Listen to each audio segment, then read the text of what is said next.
नमस्ते दोस्तों, आज के इस नए विश्लेषण में आपका स्वागत है। सीधे मुद्दे पर आते हैं। हम सबने महाभारत की कहानी सुनी है और द्रौपदी चीरहरण का वो दिल दहला देने वाला प्रसंग तो शायद ही कोई भूल सकता है। लेकिन आज हम उस घटना को महज एक कहानी की तरह नहीं देखने वाले हैं। इसके बजाय हम इसे एक बहुत ही गहरे दार्शनिक विवाद के रूप में डिकोड करेंगे। हम बात कर रहे हैं उद्धव गीता के उस अद्भुत संवाद की जो श्री कृष्ण और उनके सबसे करीबी सखा उद्धव के बीच हुआ था।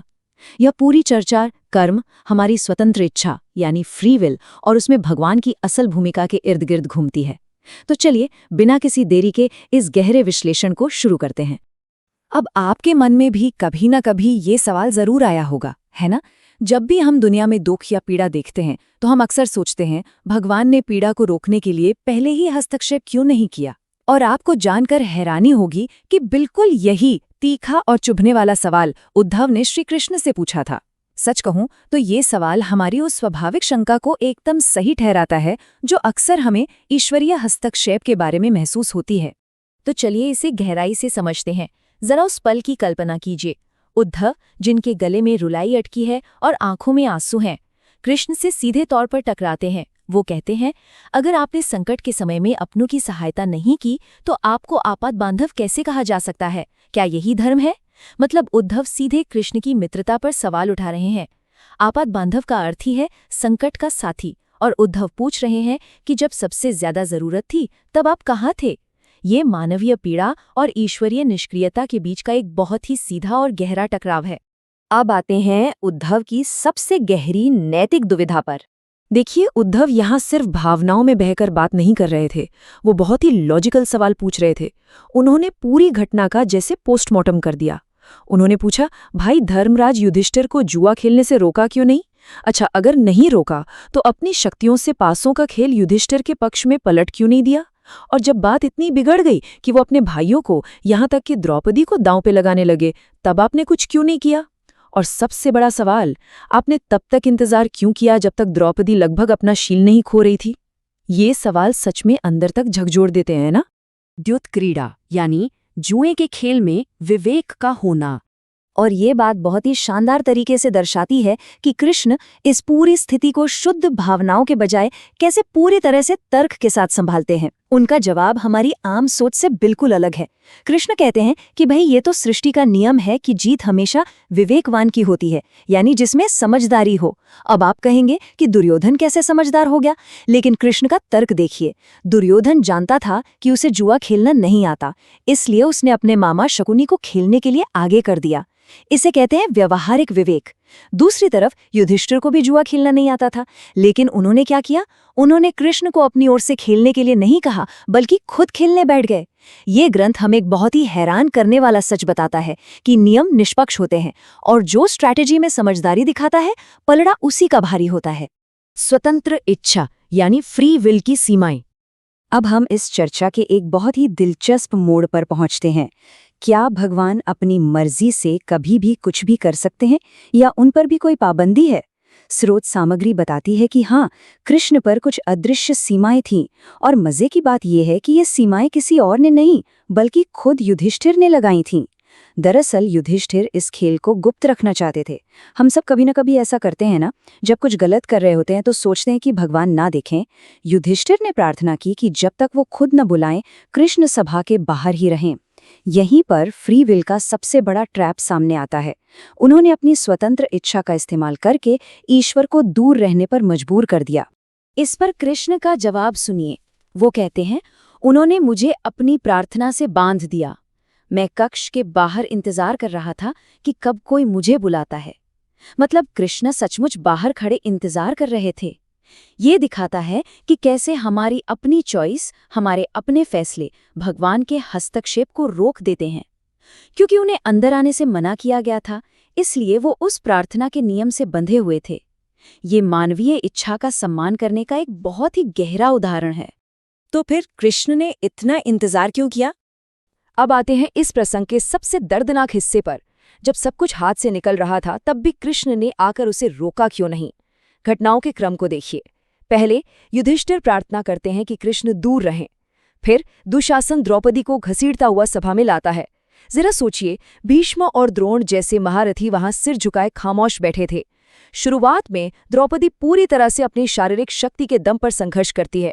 उस वक्त भी उसने कृष्ण को नहीं पुकारा, वो खुद पर निर्भर थी। कृष्ण कहते हैं कि जब तक वो खुद से जूझ रही थी तब तक उन्होंने इंतजार किया, लेकिन अंततः जब वो पूरी तरह टूट जाती है, वो अपनी आत्मनिर्भरता छोड़ देती है और पुकारती है, हरि हरि अभयम कृष्णा।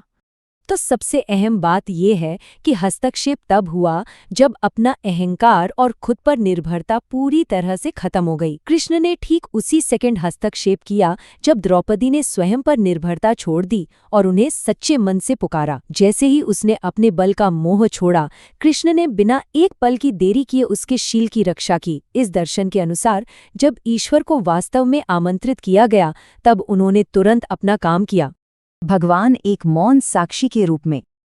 अब हम इस पूरे विश्लेषण के सबसे मुख्य दार्शनिक बिंदु पर आते हैं। कृष्ण का यह स्पष्टीकरण सुनने के बाद भी एक शंका तो मन में रह ही जाती है ना? आपके मन में भी आ रहा होगा कि क्या भगवान सिर्फ तभी आते हैं जब उन्हें बुलाया जाता है? उद्धव भी यही पूछते हैं। क्या वे संकट में फंसे भक्त की स्वतः मदद नहीं करेंगे? क्या भगवान कोई ऑन डिमांड सेवा की तरह है कि बटन दबाया और वो आ गए? क्या वे खुद से संकट देखकर आगे नहीं आते? और यहीं पर ये ग्रंथ हमें एक बहुत ही भारी भरकम लेकिन जरूरी कॉन्सेप्ट से परिचित कराता है, साक्षी। साक्षी यानी एक मौन साक्षी।